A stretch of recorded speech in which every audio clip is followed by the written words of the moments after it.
Behind the Gloves. I'm joined by legendary promoter Bob Arum. Bob, first of all, welcome back to the UK. Just want to go straight into it. You obviously on the stage there said, you had a lot of plans for Tyson Fury, exposing him in the USA. Give us a bit of insight into the whole idea and the plan of for Fury. Well, in the United States, if you have a fighter who you feel can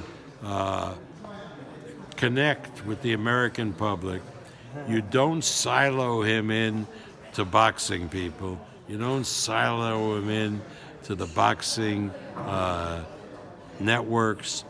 You don't even silo him in to just sports fans. You try to get him connected with the vast public at large. And once you do, they care about the athlete and they support him tremendously.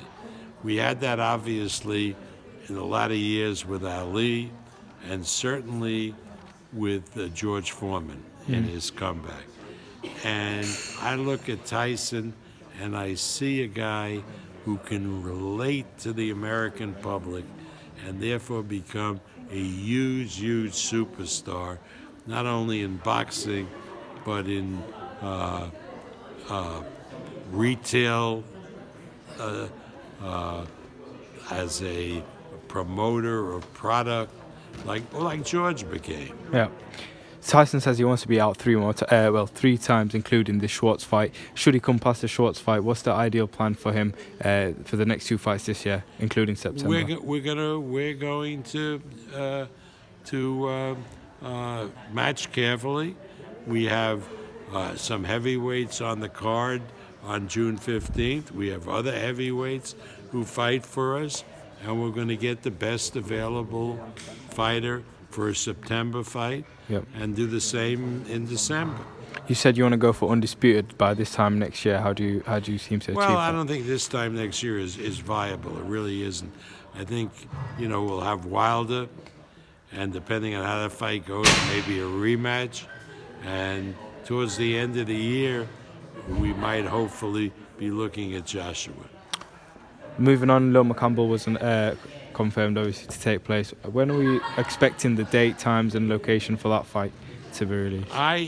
We just started working on it, but and talking with Loma, he was ready to go end of August, but I think there are people on holiday here in August, so I'd like to go in September, and I think this could be a big, big event in September.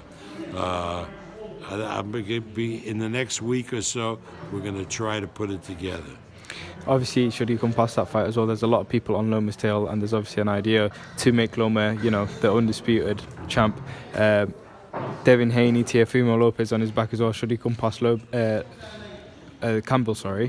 Where do you see him going after that? Well, if he fights Campbell, then hopefully, if he beats Campbell, hopefully his next fight will be against the IBF champion. Yeah. Whether it's Comey, whether it's Teofimo Lopez, whether it's Ray Beltran, whoever holds that title, Loma would want to fight to unify the titles. I just want to take your thoughts on Kell Brook saying he wants to fight Terence Crawford as well. Kell Brook is an excellent fighter, and one of the topics I'll be having is I know Terence would love also to fight in the UK, and I'd love to do that fight in the UK. I think it's time that we not only bring over fighters from England to fight in the United States, but we start sending fighters the other way to fight in the UK. And last question, you've been in and around boxing for a very long time. I just want to take your thoughts on the comments that Deontay Wilder made in the press conference, talking about making funeral arrangements post-fight for his opponent. What's your take on that? That's uncalled for. It's not anything we need in this sport. I like Wilder. I think he's a nice guy, but in this case, he misspoke. That's a terrible thing to say. Bob Arum, pleasure speaking to you. Thank you for your time. Fans, it's Michelle Joy Phelps. If you haven't already subscribed to our YouTube channel, make sure you do so by clicking this icon right here, or else